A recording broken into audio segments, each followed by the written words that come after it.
જય શ્રી કૃષ્ણ બાળકો. Test 14ના 51થી 75 ક્વેશ્ચનનું solution જોઈએ બાળકો આપણે હવે. તો 51 ક્વેશ્ચન બાળકો, C5H12O તમને એવું કીધું છે બરાબર. તો એના સ્ટ્રક્ચરલ આઇસોમર કેટલા થાય? તો C5H12O બાળકો ડીયુ ગોતશો તો ડીયુ કેટલો આવ્યો એનો? 0 આવ્યો. રેડી? તો ડીયુ 0નો મિનિંગ શું થાય? કે કોઈ ડબલ બોન્ડ નથી, કોઈ રિંગ નથી, આવો થાય. હવે તમને ક્લાસમાં શીખવાડ્યું છે કે એક ઓક્સિજન હોય અને ડીયુ 0 હોય તો શું હોઈ શકે? તો કે આલ્કોહોલ કે ઇથર જ હોય. એટલે આલ્કોહોલ ઇથર બે પોસિબિલિટી છે.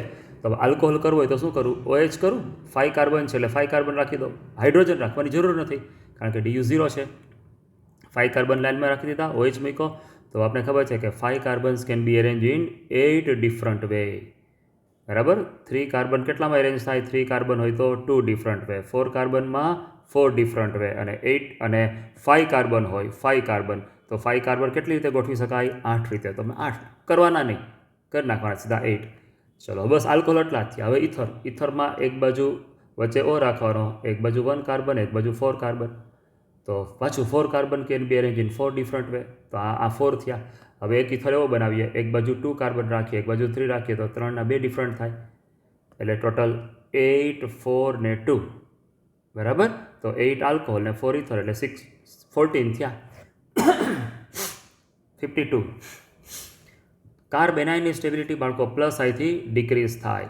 પ્લસ આઈ ઇફેક્ટથી કાર્બેનાઇનની સ્ટેબિલિટી કેવી થાય? ઘટે બાળકો. કારણ કે જો પ્લસ આઈ ઇફેક્ટ હોય તો કેવું થાય કે આને ઇલેક્ટ્રોન આપતો હશે આ બાજુ, આને ઇલેક્ટ્રોન આપે, અહીંયા બે બાજુ ઇલેક્ટ્રોન આપે, અહીંયા ત્રણેય બાજુથી ઇલેક્ટ્રોન આપે. બરાબર. અહીંયા ત્રણેય બાજુથી ઇલેક્ટ્રોન આને આમ ડોનેટ કરે તો આનો નેગેટિવ ચાર્જમાં વધારો કરે, ઇન્ક્રીઝ કરે. તો પ્લસ આઈ ઇફેક્ટ હોય તો પ્લસ આઈ ઇફેક્ટથી શું થાય? કાર્બેનાઇનની સ્ટેબિલિટી ઘટે, અનસ્ટેબલ બને. એટલે પ્લસ આઈ વધારે છે એટલે કાર્બેનાઇન અનસ્ટેબલ થયો. આમે આપણે આને લખી શકે કે આ 1 ડિગ્રી કાર્બેનાઇન થયો, આ 2 ડિગ્રી કાર્બેનાઇન થયો, આ 3 ડિગ્રી લેસ સ્ટેબલ છે. રેડી બાળકો? 53. તો 53rd ક્વેશ્ચનમાં બ્યુટુઇન, જો મેં બ્યુટુઇન લખ્યો છે. બ્યુટુઇનમાં તમને ક્લાસમાં શીખવાડ્યું હતું એમ કે જો આ બે કાર્બન છે એ કેવા છે? sp2 હાઇબ્રિડ છે. sp2 હાઇબ્રિડ હોય, sp2 હાઇબ્રિડાઇઝ તો એની હારે ડાયરેક્ટલી અટેચ જે એટમ, તો આ કાર્બન sp2 છે એની હારે ડાયરેક્ટલી અટેચ કોણ છે? એક H છે, એક C છે. આ કાર્બન sp2 છે એની હારે સીધો અટેચ કોણ છે? એક H છે અને એક આ C છે. આપણે આ H નામ લખી શકીએ ને અહીંયા H, આ H ને હું આમ લખી શકું. બરાબર. તો એની હારે જે ડાયરેક્ટલી અટેચ છે બાળકો એ બધા એક પ્લેનમાં હોય. તો આ બે sp2 હાઇબ્રિડ કાર્બન હારે સીધો જોડાયેલો એટેચ કોણ છે? તો કે એક કાર્બન, આ બીજો કાર્બન અને બે હાઇડ્રોજન. તો આ 1, 2, 3, 4, ચારે 4 કાર્બન કેવા થાય? પ્લેનર થાય. લોજિક શું છે? sp2 વાળો જે એટમ છે એની હારે સીધો ડાયરેક્ટલી જે એટેચ હોય એ એની સાથે આ કાર્બન હારે એક જ પ્લેનમાં આવે. બરાબર. તો 4 કાર્બન એક પ્લેનમાં થયા અને આ બે હાઇડ્રોજન. પણ બાકીના બધા હાઇડ્રોજન એક પ્લેનમાં છે એવું ન કહી શકાય. સમજાય છે? બધા હાઇડ્રોજન એક પ્લેનમાં. ચલો next 54th question, canonical forms resonating સ્ટ્રક્ચરની સ્ટેબિલિટી. તો પેલું ન્યુટ્રલ સ્ટ્રક્ચર મોસ્ટ સ્ટેબલ, પછી જેમાં વધારે કોવેલન્ટ બોન્ડ હોય વધારે સ્ટેબલ થાય. તો કોવેલન્ટ બોન્ડ જો અહીંયા 2 ને 2 4 કોવેલન્ટ બોન્ડ, અહીંયા દેખાય તમને 3, અહીંયા દેખાય 4 ને અહીંયા દેખાય 3. તો 4 કોવેલન્ટ બોન્ડ કેમાં છે? આમાં ફર્સ્ટ ને થર્ડ સ્ટ્રક્ચરમાં. તો ફર્સ્ટ ને થર્ડ છે એ વધારે સ્ટેબલ થાય 2 ને 4 કરતાં. હાલો આ ખબર પડી ગઈ. હવે ફર્સ્ટ અને થર્ડમાં, ફર્સ્ટ શું કામ વધારે સ્ટેબલ થાય? જો આ વચ્ચેનો જે નાઇટ્રોજન છે ત્યાં તો પોઝિટિવ ચાર્જ અહીંયા છે, બેયમાં સરખો જ છે, દેખાય છે બેયમાં પોઝિટિવ ચાર્જ છે. પણ નેગેટિવ ચાર્જ અહીંયા કાર્બન ઉપર છે ને અહીંયા નેગેટિવ ચાર્જ કરી પર છે એન ઉપર. તો એન ઉપર નેગેટિવ ચાર્જ વધારે સારો લાગે ને, બિકોઝ ઇલેક્ટ્રોનેગેટિવિટી એનની મોર છે. એટલે 1 મોર સ્ટેબલ દેન 3 થયો. નાઇટ્રોજન ઉપર પ્લસ 2માં છે, પાછો કહું છું બી કેરફુલ. હવે 2 ને 4, તો 2 ને 4માં બાળકો એવું જ થયું લોજિક. 2 ને 4માં જો અહીંયા એન ઉપર નેગેટિવ છે ને C ઉપર પોઝિટિવ, તો આ બરાબર લાગે, આ પ્રોપર લાગે. પણ અહીંયા એન પોઝિટિવ ને કાર્બન નેગેટિવ તો થોડીક સ્ટેબિલિટી ઓછી કહેવાય કારણ કે ઇલેક્ટ્રોન નેગેટિવિટી કન્સેપ્ટ પ્રમાણે એન ઉપર નેગેટિવ હોવો જોઈએ. તો આ બેનો ઓર્ડર એવો આવ્યો, આ બે વધારે સ્ટેબલ છે આ બે કરતાં. આવી ગયો આઈડિયા બાળકો? ચલો 55. 55માં હવે બેન્ઝાઇલ કેટાયન છે, બધા બેન્ઝાઇલ કેટાયન આપ્યા છે. તો બેન્ઝાઇલ કેટાયનની સ્ટેબિલિટીનો ઓર્ડર જો અહીંયા લોન પેર નથી, અહીંયા હું કરી નાખું સપોઝ આ, તો આ લોન પેર હોય અહીંયા આ લોન પેર છે, આ લોન પેર છે. બરાબર. તો આ લોન પેર કેવી થાય? અહીંયા જાય આમ, પણ આ લોન પેર અહીંયા જાય નહીં, બિકોઝ કાર્બનને જ પોતાને ઘટે છે, કાર્બનનું ઓક્ટેટ કમ્પ્લીટ નથી. આ ઇલેક્ટ્રોફાઇલ છે. કેવો છે? ઇલેક્ટ્રોફાઇલ. કાર્બિન છે, કાર્બિન ઇલેક્ટ્રોન ડેફિશિયન્ટ છે, એટલે એ આ ઇલેક્ટ્રોનને પોતાની બાજુ ખેંચે, આપે નહીં. અહીંયા આ આપશે પણ અહીંયા આ ખેંચી લે, એટલે આની માઇનસ આ ઇફેક્ટ થઈ. નાઇટ્રોઇક કેવી છે? નાઇટ્રો ઇલેક્ટ્રોન આ બાજુ લઈ લેશે, એની માઇનસ આર ઇફેક્ટ થઈ. અને મિથાઇલ ગ્રુપ છે તો એ પ્લસ એચ ઇફેક્ટ થઈ, આની રિસ્પેક્ટમાં પેરા પોઝિશન છે એટલે પ્લસ એચ ઇફેક્ટ થઈ એની. બરાબર, પ્લસ એચ અને પ્લસ આઈ ઇફેક્ટ થઈ એની, એટલે એ વધારે સ્ટેબલ થઈ ગયો, આઈ વધારે સ્ટેબલ થયો. તો resonance effect, hyper conjugation, inductive, ત્રણમાંથી કોઈ પણ જો પોઝિટિવ હોય તો કાર્બોકેટાઇનની સ્ટેબિલિટી વધે, પણ જો માઇનસ આર કે માઇનસ આઈ ઇફેક્ટ હોય તો કાર્બોકેટાઇનની સ્ટેબિલિટી ઘટે, ડિક્રીઝ થાય.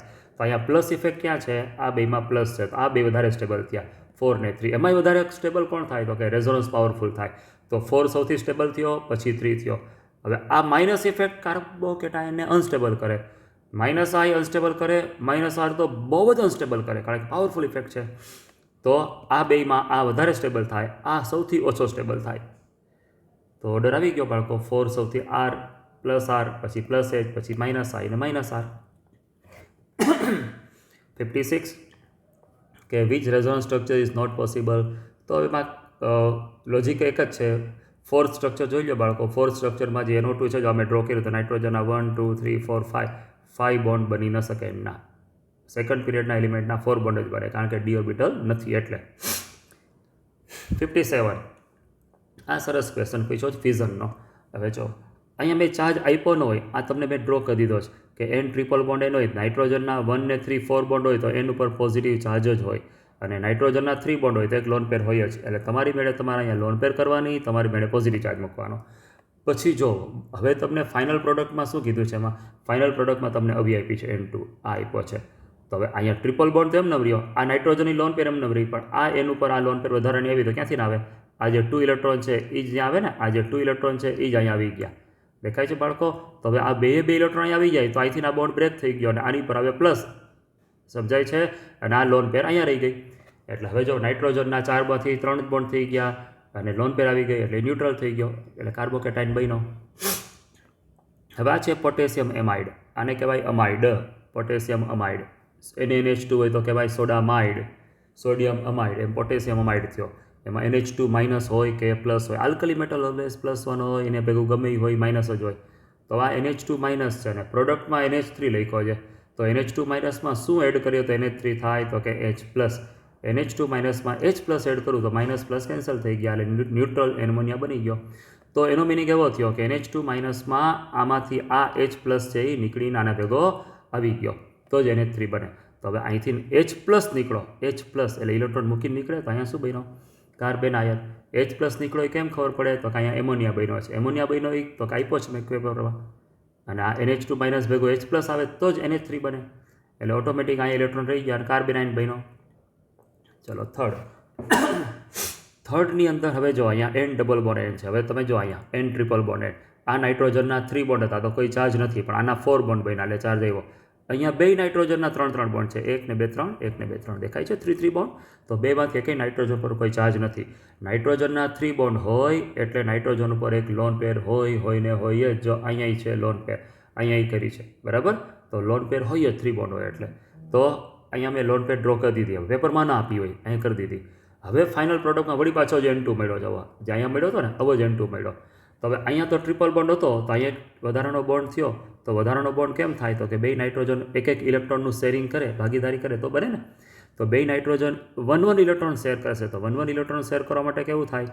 અહીંથી હોમોલિટિક ફ્યુઝન થાય. બાળકો ખબર પડે ને, આ બોન્ડ કેવો થાય? હોમોલિટિક ફ્યુઝન. અહીંથી આ હોમોલિટિક ફ્યુઝન થયું. સમજાય છે? કેવું ફ્યુઝન કહેવાય? અને ઇટ ઇઝ કોલ્ડ હોમોલિટિક ફ્યુઝન. જો લખી દો હોમોલિટિક ફ્યુઝન. તો અહીંયા હોમોલિટિક ફ્યુઝન થયું. આ હોમોલિટિક ફ્યુઝન થયું એટલે આ બોન્ડ તૂટી ગયા અને બેમાં એક ફ્રી રેડિકલ બની ગયો. અહીંયા મિથાઇલ ફ્રી રેડિકલ, અહીંયા મિથાઇલ, આ એક ઇલેક્ટ્રોન અહીંયા આવ્યો, આનો એક ઇલેક્ટ્રોન અહીંયા આવ્યો, એ બે ઇલેક્ટ્રોન જો વચ્ચે આવીને એક નવો બોન્ડ બનાવી નાખ્યો. ફોર્થ CH3CHI2 ને Zn. હવે તમે ઝિંકનું કોન્ફિગરેશન લખશો ને બાળકો, તો ઝિંક પાસે વેલેન્સમાં 2 ઇલેક્ટ્રોન હોય. ઝિંકનું કોન્ફિગરેશન કેમ લખાય? Argon 3D10 4s2. Argon 3d10 4s2 બરાબર. 4sમાં 2 ઇલેક્ટ્રોન છે. આ 4sમાં 4p ખાલી પડી છે. અહીંયા 4p ખાલી પડી છે. હવે આમાંથી એક ઇલેક્ટ્રોન એક સાઈડથી અહીંયા જાય એટલે આ 2 અનપેડ ઇલેક્ટ્રોન થઈ ગયા હોય ઝિંકમાં. 4sમાં એક ને 4pમાં એક. હવે એને કોકારે બોન્ડ બનાવવો છે ત્યારની વાત છે. જો અહીંયા ZnI2 બન્યો તો ZnI2 કેમ બને? Zn ભેગો એક I બીજો I આમ બને. તો ઝિંકને 2 કોવેલેન્ટ બોન્ડ બનાવવો હોય તો એનો ઇલેક્ટ્રોન એક સાઈડ થઈને ગયો. પણ હવે કોકારે શેરિંગ કરવાનું ને, ઝિંક એક ઇલેક્ટ્રોન પોતાનો આપે. આ ZnI2 છે એ ZnI2 કઈ રીતે હોય? આમ છે. આ આયોડિન છે, આ એક ઇલેક્ટ્રોન આયોડિનનો, એક ઇલેક્ટ્રોન ઝિંકનો, આ ઝિંક છે, પાછો એક ઇલેક્ટ્રોન ઝિંકનો, એક ઇલેક્ટ્રોન આયોડિનનો. આ રીતે હોય બાળકો, બરાબર. આમ છે ZnI2. તો ઝિંકના તો આ 2 ઇલેક્ટ્રોન આવી ગયા એક્સાઇટેડ સ્ટેટવાળા. તો આયોડિન પાસે ઇલેક્ટ્રોન ક્યાંથી આવ્યો? તો વળી પાછું અહીંયા હોમોલિટિક ફ્યુઝન થાય. સમજાય છે? હોમોલિટિક ફ્યુઝન અહીંયા બે જગ્યાએથી. જો હોમોલિટિક ફ્યુઝન તમને ક્યાં ક્યાં કીધું? એક હોમોલિટિક ફ્યુઝન અહીંયા થયું. જો અહીંયા થયું હોમોલિટિક ફ્યુઝન, બરાબર. હોમોલિટિક ફ્યુઝન એક તમારે કઈ જગ્યાએ થયું છે? અહીંયા. આ કેસમાં હોમોલિટિક ફ્યુઝન થયું છે. એટલે આ બાજુ અહીંયા આ હોમોલિટિક ફ્યુઝન છે, આ હોમોલિટિક ફ્યુઝન છે, અને અહીંયા હોમોલિટિક ફ્યુઝન છે. જો આઈ હોમોલિટિક ફ્યુઝન છે. આઈ હોમોલિટિક ફ્યુઝન જ થયું. આ બધાય હોમોલિટિક ફ્યુઝન થયા. દેખાય છે?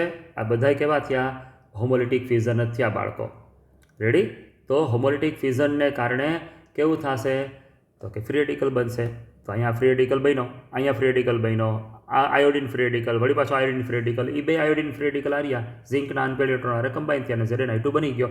અને અહીંયા 2 ઇલેક્ટ્રોન આવી ગયા બે બાજુથી, એક અહીંથી અને એક અહીંથી. એટલે 2 ઇલેક્ટ્રોન આવે તો પછી ફ્રી રેડિકલ ન કહેવાય, એને કાર્બિન કહેવાય. 59. હવે 59માં પાછું સ્ટેબિલિટી પૂછ્યું. પહેલાં 59 પહેલાં લખાઈ ગયો છે. આ 58 કહી દો અહીંયા. 58 રેઝોનેટિંગ સ્ટ્રક્ચર ક્યુ કરેક્ટ નથી. તો રેઝોનેટિંગ સ્ટ્રક્ચરમાં તમને રૂલમાં ખબર છે કે એટમની પોઝિશન કોઈ દિવસ ચેન્જ ન થાય. હવે જો અહીંયા CH3CO CH3 અહીંયા આ H નીકળીને અહીંયા વહી ગયો છે, દેખાય છે? તો આવું કોઈ આને રેઝોનન્સ ન કહેવાય. આ શું છે? આ એકચ્યુઅલી કિટોઇનોલ ટોટોમર્સ છે બાળકો. આ કિટોઇનોલ ટોટોમેરિઝમ લખીએ ને, આ કિટોઇનોલ ટોટોમર્સ છે. આ સમજાય છે? These are not resonating structure. હવે 59 જો અહીંયા ઉપર લખ્યો છે. તો 59માં પૂછ્યું છે કે લિસ્ટ સ્ટેબલ રેઝોનેટિંગ સ્ટ્રક્ચર. જો મેં 4 લખીને આખો ઓર્ડર જ લખું છું. તો મોસ્ટ સ્ટેબલ કોણ થાય? ચલો મોસ્ટ સ્ટેબલ તો કે બધાનું ઓક્ટેટ કમ્પ્લીટ હોય. જો અહીંયા આ સ્ટ્રક્ચર એવું છે, બધાનું ઓક્ટેટ કમ્પ્લીટ છે. આમાં બધાનું ઓક્ટેટ અહીં કમ્પ્લીટ છે. ડી અને સીમાં ઓક્ટેટ કમ્પ્લીટ છે. અને તમે કોવેલેન્ટ બોન્ડ જોવો ને તોય જોઈ લો. Covalent bond neutral, non polar neutral structure કોઈ નથી.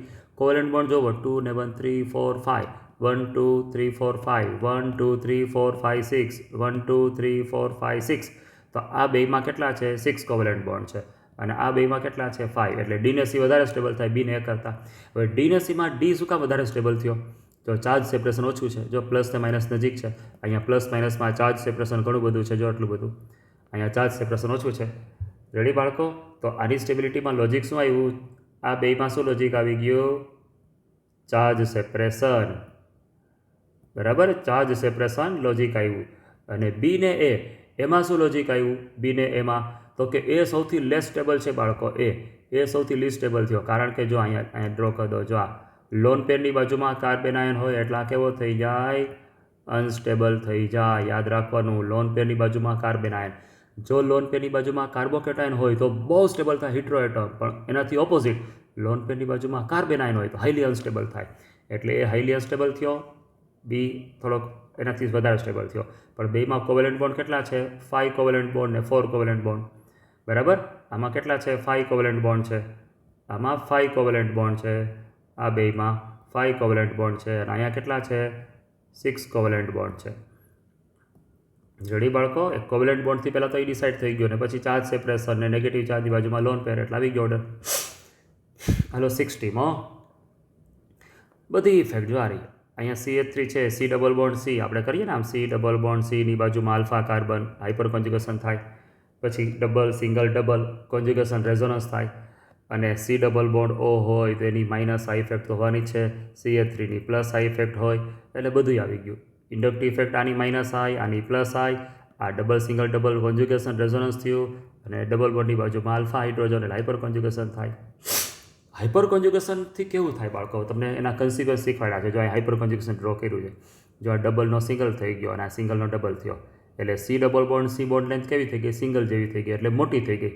C double bond C bond longer થયો અને C single bond C sorter થયો અને CH બોન્ડ છે એ લોંગર થયો. જો CH બોન્ડ લોંગ થઈ ગયો ડ્યુ ટુ હાઇપર કોન્જ્યુગેશન. બરાબર, હાઇપર કોન્જ્યુગેશનથી કેટલું થાય?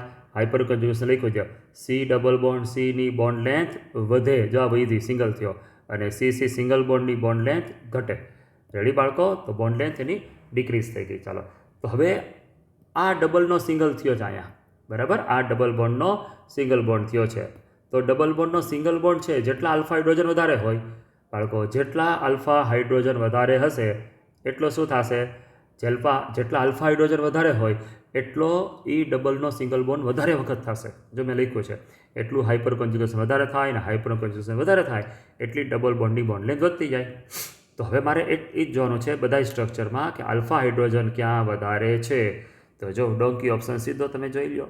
ડોંકી ઓપ્શનમાં આલ્ફા હાઇડ્રોજન છે, કેટલા છે? 6 આલ્ફા હાઇડ્રોજન છે. તમે બધા ઓપ્શન જોઈ લો. એ ઓપ્શનમાં તો આલ્ફા હાઇડ્રોજન જ નથી. બકરી ઓપ્શનમાં 3 આલ્ફા હાઇડ્રોજન છે. બરાબર, સી ઓપ્શનમાં એક આલ્ફા હાઇડ્રોજન નથી. ડોંકીમાં 6 આલ્ફા હાઇડ્રોજન છે. એક બકરી ને ડોંકી બેમાં આલ્ફા હાઇડ્રોજન છે. તો ફાઇનલ ડી ઓપ્શનમાં 6 આલ્ફા છે, એટલે એમાં ઘણું બધું રેઝોનન્સ થાય, એટલે ઘણી બધી વાર આ સિંગલ બોન્ડ થાય. એટલે આન્સર આવી ગયો 62. ઇનોલ ફોર્મ કેમાં વધારે હશે? તો ઇનોલ ફોર્મ વધારે હોય એનું મેં લોજિક શીખવાડ્યું હતું કે એરોમેટિક થતું હોય, કોન્જ્યુગેશન આવતું હોય, ઇન્ટ્રામોલિક્યુલર હાઇડ્રોજન બોન્ડ. તો જો અહીંયા આ એક્ટિવ મિથિલિન ગ્રુપ યાદ છે ને, કેવો છે આ? એક્ટિવ મિથિલિન ગ્રુપ છે. Active methylene group. Active methylene group હોય તો અહીંયા CO નો H અહીંયા આવતો રહ્યો, ડબલ બોન્ડ અહીંયા આવતો રહ્યો, જવું કરી નાખ્યું. હવે અહીંયા ઇન્ટ્રામોલિક્યુલર હાઇડ્રોજન બોન્ડ બની ગયો, એ જોઈ લીધો એટલે સ્ટેબલ થયો. મોરોવર તમે જુઓ કોન્જ્યુગેશન જુઓ, double single double single double single double single double single, જોયું કેટલું બધું કોન્જ્યુગેશન આવ્યું. તો કોન્જ્યુગેશન આવ્યું, ઇન્ટ્રામોલિક્યુલર હાઇડ્રોજન બોન્ડ બન્યો, એના કારણે આની અંદર મેક્ઝિમમ ઇનોલ કન્ટેન્ટ જોવા મળે છે. બાકી બધામાં આટલું થતું નથી. બાકી બધામાં શું થાય છે? તો કે ઇન્ટ્રામોલિક્યુલર હાઇડ્રોજન બોન્ડ બને ને કોન્જ્યુગેશન આવે પણ થોડુંક જ આવે. તમે ટ્રાય કરી લેજો. બકરી ઓપ્શનમાં કોન્જ્યુગેશન આવશે પણ થોડુંક જ આવશે. આના જેટલું કોન્જ્યુગેશન નહીં આવે. ડબલ સિંગલ એટલું બધું. રેડી બાળકો? ચલો, અને જો આ બાજુ ફિનાઇલ રિંગ હોત ને તો હજી કોન્જ્યુગેશનમાં વધારો થાય. આ બાજુ કોન્જ્યુગેશન થઈ શકે ફિનાઇલ રિંગ હોત ને તો. ચલો, તો હવે નેક્સ્ટ કરીએ છીએ 63માં કાર્બોકેટાઇન કોણ મોસ્ટ સ્ટેબલ છે? બધાય કાર્બોકેટાઇન લખી દીધા છે. હું મોસ્ટ સ્ટેબલની આખો ઓર્ડર કહીશ, કારણ કે નેક્સ્ટ ટેસ્ટમાં હું કદાચ આ જ ક્વેશ્ચનમાં ઓર્ડર પૂછી નાખું તો જો 9 alpha hydrogen, try methyl કાર્બોકેટાઇન, try ethyl, C2H5 C2H5 C2H5 દેખાય છે, ટ્રાય ઇથાઇલ. આ ટ્રાય પ્રોપાઇલ છે, આ ટ્રાય પ્રોપાઇલ. આ બાજુ ડાય બેન્ઝાઇલ છે, વચ્ચે કાર્બોકેટાઇન છે. બધામાં આલ્ફા હાઇડ્રોજન, બીજું કંઈ થતું જ નથી. હાઇપર કોન્જ્યુગેશન જ થાય છે. 9 આલ્ફા 2 2 2 6 આલ્ફા હાઇડ્રોજન, 2 2 2 6 આલ્ફા, 2 ને 2 4 આલ્ફા. તો 4 આલ્ફા છે એ લિસ્ટ સ્ટેબલ થયો, રહ્યો લિસ્ટ સ્ટેબલ. 9 આલ્ફા છે એ મોસ્ટ સ્ટેબલ થયો, એ મોસ્ટ સ્ટેબલ ને ડી લિસ્ટ સ્ટેબલ. આવડી ગયું બાળકો? પહેલાં લોજિક ખબર પડી ગઈ. એમાં 9 આલ્ફા છે, ડીમાં 4 છે, ઓલા બેમાં 6 છે. હવે આ બેમાં 6 6 છે, તો આ બેમાં સ્ટેબલ વધારે કોણ થાય? તો લખ્યું નીચે જો અહીંયા કયું ગ્રુપ છે? આ પ્રોપાઇલ છે, દેખાય બધા પ્રોપાઇલ પ્રોપાઇલ પ્રોપાઇલ. અને અહીંયા કયા ગ્રુપ છે? Ethyl ethyl ethyl. તો ઇથાઇલ ગ્રુપ છે એની પ્લસ આ ઇફેક્ટ કેવી હોય? લેસ હોય, ઓછી હોય. અને પ્રોપાઇલ ગ્રુપની પ્લસ આ ઇફેક્ટ કેવી હોય? વધારે હોય. તો જેની પ્લસ આઈ વધારે એ વધારે સ્ટેબલ થાય. પહેલાં તો આલ્ફા હાઇડ્રોજન જ જોવાના છે. આલ્ફા હાઇડ્રોજન ઇક્વલ છે, સેમ છે, એટલે મેં ઇન્ડક્ટિવ ઇફેક્ટ જોઈ. બાકી ઇન્ડક્ટિવ હું કમ્પેર ન કરત. 64 તમને એસિડ સ્ટ્રેન્થ યાદ છે ને બાળકો? Sulphonic acid, carboxylic acid, carbonic acid, phenol, water, alcohol. તો કાર્બોક્સિલિક એસિડ, ફિનોલ, પછી આલ્કોહોલ આવે. તો કાર્બોક્સિલિક એસિડ કોણ છે? આ બે કાર્બોક્સિલિક એસિડ છે, એટલે પહેલાં એ આવે. પછી આ ફિનોલ છે જો OH, એટલે એ આવે. અને છેલ્લે આ આલ્કોહોલ છે તો છેલ્લો એ આવે. હવે મારે ખાલી એટલું જોવાનું કે 2 ને 3માં કોણ વધારે આવે? તો તમને આ મેં કીધું હતું, યાદ રાખી લેજો, અત્યારે ખબર નહીં પડે. ફોર્મિક એસિડ એક્સેપ્શનલી વધારે એસિડિક છે બેન્ઝોઇક એસિડ કરતાં. ડુ રિમેમ્બર બાળકો, ડુ રિમેમ્બર. બરાબર, આને શું કરવાનું છે? યાદ રાખવાનું છે. આને રિમેમ્બર, આ લખી દો અહીંયા, રિમેમ્બર. બરાબર, આને યાદ જ રાખજો આ વસ્તુને. ફોર્મિક એસિડ વધારે છે બેન્ઝોઇક એસિડ કરતાં. ભૂલતા નહીં, 12થમાં આવશે પાછું આ. ચલો હવે 65 હાઇડ્રોકાર્બન છે એનો મોલિક્યુલર વેટ 84 આપ્યો છે. તો 84 મોલિક્યુલર વેટ હોય એટલે C6H12 જ થાય સીધો. કારણ કે તમે કેમ કરશો ટ્રાય કે કાર્બન તમે સપોઝ રાખો કે હું 4 કાર્બન રાખું તો 48 આનો થયો, તો હજી મારે કેટલા હાઇડ્રોજન રાખવા પડે? સમજાય છે? 48 પછી 84 કરવાનો ને, હું C5 રાખું તો 60 થયો, હાલો તો C5 રાખું તો H કેટલા રાખો આપણે 24, તો 84 થાય. હવે કંઈ નહીં, 5 કાર્બન ભેગા 24 હાઇડ્રોજન, 24 હાઇડ્રોજનને કેમ એકોમોડેટ કરવા, આમ તમે ગોઠવતા જાઓ. 5 કાર્બન રાખી દો તો 24 હાઇડ્રોજન રહી જ ન શકે. મેક્ઝિમમ 5 કાર્બન ભેગા 12 હાઇડ્રોજન રહે, એટલે એ પોસિબલ નથી. તો 6 રાખીએ. C6 કરું તો હવે કેટલા ઘટ્યા? 72 આવી ગયા. તો હવે 12 ઘટે છે, અહીંયા 12 મૂકી દીધા એટલે થઈ ગયો 72 + 12, 84 આવી ગયો. એટલે આ રીતે ખબર પડે કે આ 84 થાય, આમ થાય. તો હવે C6H12 નો DU ફાઇન્ડ કરી દો. DU1 આવ્યો. DU1 નો મિનિંગ શું થાય? 1 ડબલ બોન્ડ પર 1 રિંગ. પણ તમને કીધું છે એવું કે CH3 છે એ પ્રેઝન્ટ નથી. CH3 એવું કીધું જ તમને અહીંયા કે મોલિક્યુલમાં CH3 નથી. તો C6H12ના સ્ટ્રક્ચર લખો, એમાં કે મિથાઇલ ગ્રુપ ના આવવું જોઈએ. મિથાઇલ સબસ્ટિટ્યુઅન્ટ ના આવવો જોઈએ. એટલે કે આવું ન ચાલે. જો આમ તમે આમ કરશો, CH3 આ કરો, આ ના ચાલે. સમજાય છે? કારણ કે અહીંયા મિથાઇલ આવી ગયો, આ ના હાલે. સમજાણું? ચલો, તો એક સાયક્લોહેક્ઝેન હાલે, પછી ઇથાઇલ સાયક્લોબ્યુટેન હાલે. હવે તમે અહીંયા મિથાઇલ, 2 મિથાઇલ મૂકો તો એ ન ચાલે. પછી પ્રોપાઇલ સાયક્લોપ્રોપેન હાલે, અને આઇસોપ્રોપાઇલ સાયક્લોપ્રોપેન છે, આ હાલે.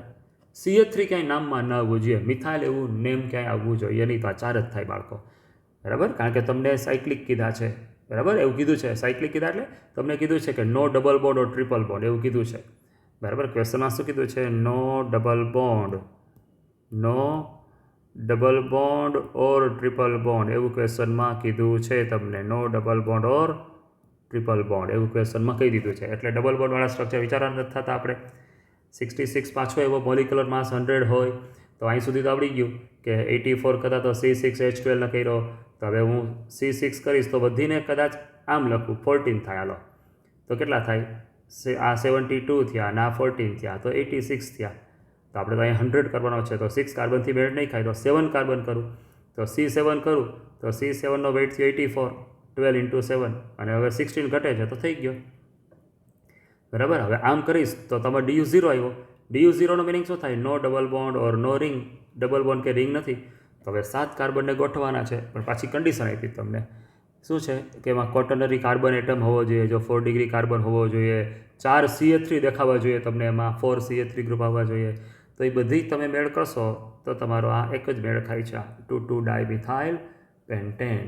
જોઈ લો, જો અહીંયા મેં આ કાર્બન લખ્યો છે ક્વોટર્નરી, એટલે તમને અહીંયા ખબર પડે ને. જો આ ક્વોટર્નરી કાર્બન અહીંયા લખ્યો, પછી આ 4 મિથાઇલ કર્યા તો એને કલરથી આમ તમને હાઇલાઇટ કરી દીધા. 1 2 3 4 4 મિથાઇલ આવી ગયા, એટલે આન્સર આવી ગયો 67. C3H6Cl Br, હવાનો DU0 થાય. આ ClBr છે ને H ગણી લેવાનો, એટલે C3H8 થઈ ગયો, એટલે DU0 થઈ ગયો. હેલોજનને હાઇડ્રોજન ગણવાના હોય, યાદ છે ને બાળકો? તો DU0 થઈ ગયો. ચાલો, હવે DU0 થઈ ગયો. 3 કાર્બન ગોઠવવાના છે. આ 3 કાર્બન જો ગોઠવતો ગયો હું, Br ને Cl મૂક્યા. 1 બ્રોમો 1 ક્લોરો. જો મેં અહીંયા કલર ને નેમ ને બધું જોતા જાઓ તો 1 બ્રોમો 1 ક્લોરો. રેડી બાળકો? 1 ઉપર. હવે બ્રોમિન છે અહીંયા 1 થી હું 2 માં લઈ ગયો, તો 2 બ્રોમો 1 ક્લોરો. હવે બ્રોમિન 1 થી હું 3 માં લઈ ગયો. ક્લોરિન ત્યાં રાખ્યો. જો ક્લોરિન અહીં નહીં રાખ્યો, દેખાય છે? બ્રોમિનની પોઝિશન ચેન્જ કરતો ગયો. 1 બ્રોમો 2 બ્રોમો અને પછી હવે અહીંયા 3 બ્રોમો ન બોલાયો, આનું નામ 3 બ્રોમો ન થાય. આમાં કેવું થાય? 1 બ્રોમો 3 ક્લોરો થયા. આ ખબર પડે બાળકો? તમને આનું નામ ખબર પડશે કેવી રીતે કર્યું છે. નંબરિંગ કેમ આપ્યા છે? અહીંયા નંબરિંગ આમ આપ્યા હોય, 1 2 3, અહીંયા 1 2 3, અહીંયા નંબર આમ થઈ ગયા 1 2 3. આ ગમે એમ આપો, 1 2 3, આ 1 2 3, આ રીતે નંબર આપ્યા હોય. એટલે આનું નામ થશે 1 બ્રોમો 3 ક્લોરો. હાલો, હવે કેવું કર્યું? Br ને Cl બે 2 ઉપર રાખ્યા. પહેલાં બે 1 ઉપર રાખ્યા, ક્લોરીનને ફિક્સ રાખી, બ્રોમિન બદલતો ગયો, એવા 3 થયા. હવે બે 2 ઉપર રાખ્યા તો એક એવું થયું. હવે ન કહેતા બે 3 ઉપર રાખ્યા તો એ આ જ થઈ જાય પાછો. પણ એક જો આ સ્ટ્રક્ચરમાંથી એક આવું થઈ જશે, Br Clની પોઝિશન ઇન્ટરચેન્જ કરી. જોઈએ અહીંયા આ તમને યાદ ના આવે, આ આવે પણ આ યાદ ના આવે. જો બેના નેમ ફરી ગયા. અહીંયા 2 બ્રોમો 1 ક્લોરો હતો, અહીંયા 1 બ્રોમો 2 ક્લોરો થઈ ગયા.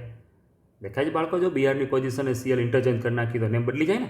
એટલે આ બેમાંથી તમને કોઈ એક જ સ્ટ્રાઇક થાય, બીજું સ્ટ્રાઇક ન થાય. એટલે તમારા ટોટલ આઇસોમરમાં 4 થયા હોય, પણ એકચ્યુઅલી આવે 5 બાળકો. 68. કહી જ દીધું છે કે આલ્કિન મોલિક્યુલર વેટ 70, તો હવે 70 કરવો હોય તો હું આમ C4 મૂકું તો 48 ને બીજા મારે જે કેટલા જોઈએ 22 જોઈએ, તો C4H22 આવું તો થાય નહીં, બરાબર, આવું તો થાય નહીં. તો C5 મૂકું તો C5 મૂકું એટલે 60 થયા, તો ભેગા હવે 10 જ જોઈએ, એટલે આવી ગયો આન્સર C5H10 DU1. આ આલ્કિનનો મેળ થઈ ગયો. હવે એમાં એક ડબલ બોન્ડ જ પ્રેઝન્ટ છે, કારણ કે તમને આલ્કિન કીધું છે, રિંગ નથી, કારણ કે મેં ક્વેશ્ચનમાં આલ્કિન જ આપ્યો છે, ઇટ મીન્સ રિંગ નથી. Okay, only alkene is asked. Okay, only alkene are asked here. એ પાછું કેવું કીધું છે આલ્કિનમાં, તમે જુઓ ડબલ બોન્ડ ક્યાં કીધો છે, ડબલ બોન્ડ ઓન પોઝિશન 1, બરાબર. ડબલ બોન્ડ ક્યાં જોઈએ, ડબલ બોન્ડ ઓન 1 પોઝિશન, પહેલાં ઉપર જ ડબલ બોન્ડ જોઈએ એવા પૂછ્યા છે. 1 ઉપર ઇન, તો જો 1 ઉપર ઇન આવી ગયો, પેન્ટ 1 ઇન દેખાય છે ને બાળકો, પેન્ટ 1 ઇન. જો અહીં ડબલ બોન્ડ આ 1 ઉપર ડબલ બોન્ડ આવી ગયો, તમે નંબરિંગ એ કરી દો, પેન્ટ 1 ઇન થાય, આ થઈ જાય 3 મિથાઇલ બ્યુટ 1 ઇન, આ થઈ ગયો 2 મિથાઇલ બ્યુટ 1 ઇન. તો આટલા સ્ટ્રક્ચર થાય, બાકી થાય ખરા પણ ડબલ બોન્ડ 1 ને બદલે 2 પર આવી જાય, 1 ઉપર આવે એવા આટલા જ થાય, બરાબર બાળકો. ચલો નેક્સ્ટ ક્વેશ્ચન હવે કરીએ આપણે 69. તો 69th ક્વેશ્ચનમાં ગર્લ્સ બોયઝ 69th ક્વેશ્ચનની અંદર તમને રોંગ નેમ પૂછ્યું છે કે ઇનકરેક્ટ નેમ કયું છે. 69માં શું પૂછ્યું છે કે ખોટું નામ કયું થાય, તો તમને ખબર કેમ પડે કે ખોટું નામ કયું છે એ બાળકો, રોંગ નેમ છે એ તમને ખબર કેમ પડશે કે રોંગ નેમ આ થાય. જો હું એક એક સમજાવતો જાઉં છું. ડાયક્લોરોઇથિન, તો ડાયક્લોરોઇથિન છે મેં લખ્યો, જો પહેલાં 2 ક્લોરિન 1 ઉપર રાખ્યા, હવે 1 ને 2 પર રાખ્યા, પેલું જ ખોટું આવી ગયું. શું કામ ખોટું, તો કે ડાયક્લોરોઇથિન હું ખાલી બોલું ને તો કોક સ્ટુડન્ટ એમ સમજશે કે 2 1 ઉપર છે તો 1 1 ડાયક્લોરો. હવે કોક સ્ટુડન્ટ એમ સમજે કે ના સર 1 ને 2 પર રાખવા, 2 જુદી જુદી પોસિબિલિટી થઈ, એટલે હું ડાયક્લોરોઇથિન એકલું બોલી ના શકું, મારે ચોખવટ કરવી પડે, ક્લેરિફાઈ કરવું પડે કે ડાયક્લોરો ક્યાં છે, 1 1 છે કે 1 2 છે, કારણ કે 2 મિનિંગ નીકળે. પણ હું એમ બોલું ક્લોરોઇથિન, તો હવે તમે ક્લોરિન અહીંયા રાખો કે અહીંયા રાખો કાંઈ ફેર ન પડે, તમે આમ લખશો ClCH ડબલ બોન્ડ CH2 તો યાદ થાય, તમે આમ રાખો કે આમ રાખો, ક્લોરોઇથિન ક્લોરોઇથિન જ થાય. પછી એમ બોલું ટ્રાયક્લોરોઇથિન, તો ટ્રાયક્લોરોઇથિનમાં તમે ગમે એમ રાખશો 1 1 2 જ થાય. જો 2 ક્લોરિન અહીંયા ને 1 અહીંયા, અથવા તો તમે એમ કહો કે મારે આમ રાખવા છે, 1 ક્લોરિન અહીંયા રાખવા છે અને 2 ક્લોરિન આમ રાખવા છે, તો 1 2 તો એ 1 1 2 જ થયો. એટલે અહીંયા મારે નંબર દેવાની જરૂર નહીં પડે, તમે ગમે એમ કરો એ 1 1 2 જ થાય. અને ટેટ્રાક્લોરોઇથિનમાં તો 4 જગ્યાએ ક્લોરિન છે એટલે 1 1 2 2 જ થાય. એક આમાં જ ડાયક્લોરોઇથિનમાં જ પ્રોબ્લેમ છે કે મારે નંબર મેન્શન કરવો પડે કે 1 1 છે કે 1 2 છે. રેડી બાળકો?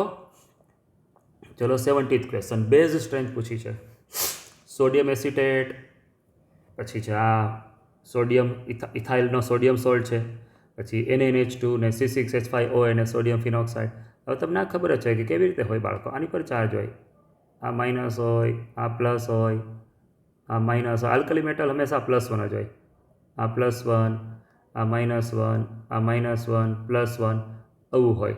તો હવે તમે બધાયમાંથી હું એને કાઢી નાખું છું, આ એને કાઢી નાખીએ બધાયમાંથી, બરાબર, એને કાઢી નાખીએ, આ એને કાઢી નાખું છું બધાયમાંથી, તો આવું થઈ જાય. તો આની મારે બેઝ સ્ટ્રેન્થ નક્કી કરવાની છે, સમજાય છે હવે? આની બેઝ સ્ટ્રેન્થ, તો કોઈની બેઝ સ્ટ્રેન્થ ડાયરેક્ટ નક્કી થાય નહીં. તમને એવું શીખવાડ્યું છે મેં ઇક્વિલિબ્રિયમ ચેપ્ટરમાં કે બેઝ સ્ટ્રેન્થ પૂછી હોય તો તમારે એનો કોન્જ્યુગેટ એસિડ કરવાનો, તો આ બધા એના એસિડ, એટલે શું કરવાનું, બધામાં H+ એડ કરી દો, H+ એડ કરું આ થાય, H+ એડ કરું આ થયો, H+ એડ કરી દો, ખબર પડે છે ને, H+ બધામાં એડ કરવાનો, H+, તો H+ એડ કરી દો તો બધાના કોન્જ્યુગેટ એસિડ મળી ગયા. આની એસિડ સ્ટ્રેન્થ ડિસાઇડ કરી લો. આ બધાની તમે શું કરશો, એસિડ સ્ટ્રેન્થ ડિસાઇડ કરો, અને એસિડ આવે એનાથી ઓપોઝિટ બેઝ હોય, કારણ કે એસિડ સ્ટ્રોંગ તો કોન્જ્યુગેટ બેઝ વીક. તો આ 4 એસિડ સ્ટ્રેન્થ આવી થાય, એસિડિક એસિડ આપણે ખબર છે ઓલી સલ્ફોનિક એસિડવાળી સિરીઝ, પછી એવો ફિનોલ, પછી અમોનિયા અને છેલ્લે આલ્કેન. રેડી? તો હવે આના કોન્જ્યુગેટ બેઝ ક્યાં થયા, એસિડિક એસિડનો કોન્જ્યુગેટ બેઝ આ થયો, ફિનોલનો ફિનોક્સાઇડ, NH3નો એમાઇડ, NH2- આનો ઇથાઇલેન આયન. તો એસિડ સ્ટ્રેન્થનો જે ઓર્ડર હતો એના કરતાં બેઝ સ્ટ્રેન્થનો ઓર્ડર ઓપોઝિટ થઈ જાય. તો સૌથી સ્ટ્રોંગ બેઝ થઈ ગયો CH3CH2-, બરાબર. એટલે આ મેં ઇન્ક્રીઝિંગ ઓર્ડર છે, પણ પેપરમાં મેં તમને ડિક્રીઝિંગ ઓર્ડર, એટલે આ ઊંધો કરી નાખ્યો, તો આ પહેલાં લખો પછી આ લખો, આ ઊંધું કરીને આના નંબર લખ્યા 2 3 4 1, એટલે આન્સર આવી ગયો. 71 ક્વેશ્ચન, C5H7Clના કેટલા આઇસોમર બને અથવા કેટલા IUPAC નેમ બને, બધું એકનું એક જ થાય. તમારા હેલોજનને શું ગણવાનો, હાઇડ્રોજન, DU0 થાય, DU0 થાય એટલે Cl લખી નાખ્યો અને 5 કાર્બન લખ્યા, તો તો 5 કાર્બન કેટલી રીતે ગોઠવાય? 8 રીતે ગોઠવાય. તો આન્સર આવી ગયો 8 ડિફરન્ટ સ્ટ્રક્ચર્સ. એટલે 8 ડિફરન્ટ રીતે અરેન્જ થાય, 8 ડિફરન્ટ IUPAC આવે. બરાબર. આ તમને ખબર છે. આમાં 1 ડિગ્રી કેટલા હોય? આમાં 1 ડિગ્રી 4 છે એ 1 ડિગ્રી હશે, 3 છે એ 2 ડિગ્રી હોય, અને એક સ્ટ્રક્ચર છે એ 3 ડિગ્રી આવે આમાં. બરાબર. આ મેં તમને ટેસ્ટમાં પૂછ્યું હતું ગયા વખતે કે 1 ડિગ્રી કેટલા હોય પેન્ટાઇલ. આ પેન્ટાઇલ છે બધા. શું છે? પેન્ટાઇલ. 4 પેન્ટાઇલ, 5 કાર્બન એટલે પેન્ટાઇલ કહેવાય. તો 4 પેન્ટાઇલ એવા હશે કે જે 1 ડિગ્રી હશે, 3 એવા હશે 2 ડિગ્રી, અને એક પેન્ટાઇલ 3 ડિગ્રી થાય. ચલો 72. Heat of hydrogenation directly proportional to number of double bond. જો અહીંયા એક ડબલ બોન્ડ છે અને આ બેમાં 2 ડબલ બોન્ડ છે, એટલે એક ડબલ બોન્ડ કરતાં 2 ડબલ બોન્ડની હીટ ઓફ હાઇડ્રોજનેશન વધારે જ હોય. ડબલ બોન્ડ સરખા હોય જ્યારે તો હીટ ઓફ હાઇડ્રોજનેશન કમ્પેર કરવી હોય તો એ સ્ટેબિલિટી ઓફ આલ્કિનથી થાય કે જે આલ્કિન વધારે સ્ટેબલ એની હીટ ઓફ હાઇડ્રોજનેશન ઓછી, કારણ કે ઇન્વર્સ છે, ઇન્વર્સ વ્યસ્ત છે. તો હવે આ બેમાં 2 ડબલ બોન્ડ છે, 2 ડબલ બોન્ડ, 2 ડબલ બોન્ડ. તો અહીંયા 2 ડબલ બોન્ડ છે એ કેવા છે? કન્જ્યુગેટેડ છે. અને અહીંયા 2 ડબલ બોન્ડ છે એ કેવા છે? આઇસોલેટેડ છે. અને અહીંયા રેઝોનન્સ થાય, અહીંયા નથી થતું. એટલે અહીંયા રેઝોનન્સથી આમ લખું છું હું SBR, સ્ટેબિલાઇઝ બાય રેઝોનન્સ. અહીંયા કાંઈ રેઝોનન્સ નથી. બરાબર.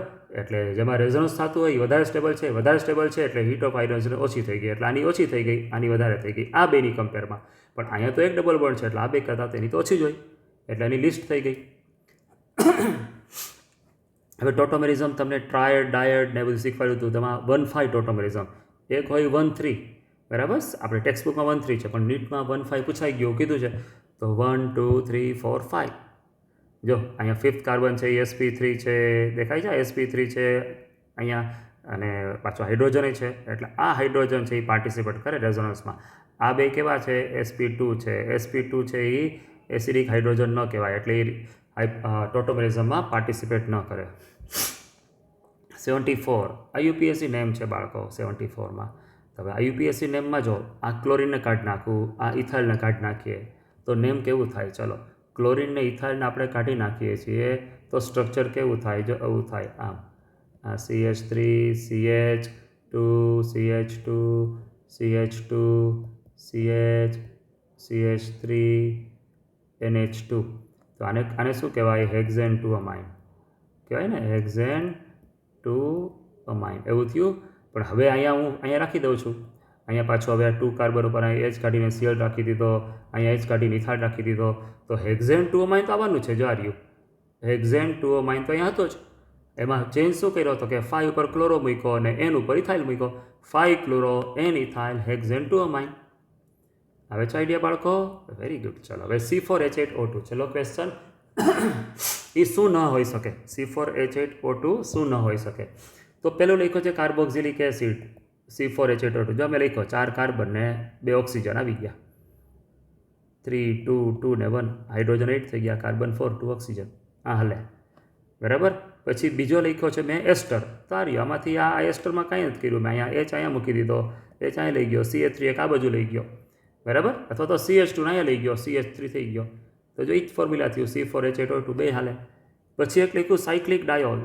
જો સાયક્લિક ડાયોલમાં જો આ હાલે, તમે અહીંયા લેશો ને, અહીંયા સ્ટ્રક્ચર જોશો ને તો આમ હોય, આમ છે. આ જે OH છે ને, અહીંયા CH છે, અહીંયા CH2 છે, આ CH2 છે, આ CH છે, આ OH છે, આમ છે.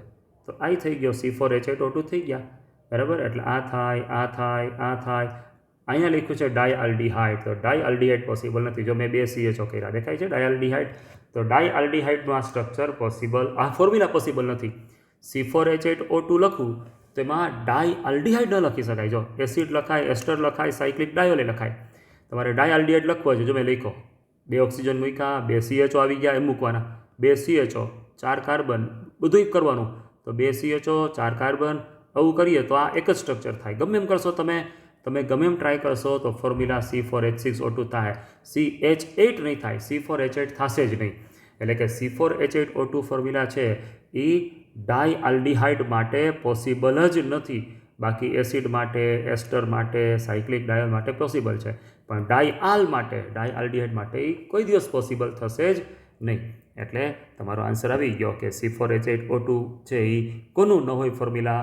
તો કે ડાયઆલ્ડિહાઇડ કે ડાયલનું ના હોઈ શકે. રેડી બાળકો? ચલો, તો અહીંયા તમારા 75 ક્વેશ્ચન આપણે આજે પૂરા કર્યા છે. આ પણ નિરાતે સરખી જ જોજો અને નોટ્સમાં લખજો બાળકો. ખાલી સાંભળીને મૂકી દેતા નહીં, સેટિસ્ફાઈ ન થતા સાંભળ્યા પછી કે ચલો થઈ ગયું છે, આ સોલ્યુશન આવી ગયું છે, સર બોલે છે સમજાઈ ગયું, એમ ન કરતા લખજો નોટમાં, તો જ આવડશે, બાકી નહીં આવડે. રેડી બાળકો? લખશો તો જ આવડશે.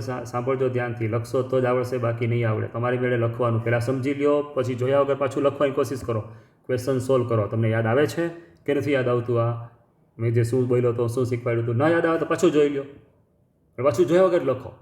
જોઈને કોપી ન કરતા, બરાબર? જોઈને સાવ કોપી ન કરતા. સાંભળો, જુઓ, પછી પાછું પોઝ કરો, પછી વિચારીને લખો કે મને આવડી ગયું. ન વિચાર આવે તો પાછું સાંભળી લો, પણ સાવ એમનેમ કોપી ન કરતા બાળકો. તો નેક્સ્ટ ટેસ્ટ તમારી હજી સારી જશે જો સરખાઈ મહેનત કરશો તો બાળકો. સારું બાળકો, તો પાછા મળશું. બધાને જય શ્રી કૃષ્ણ.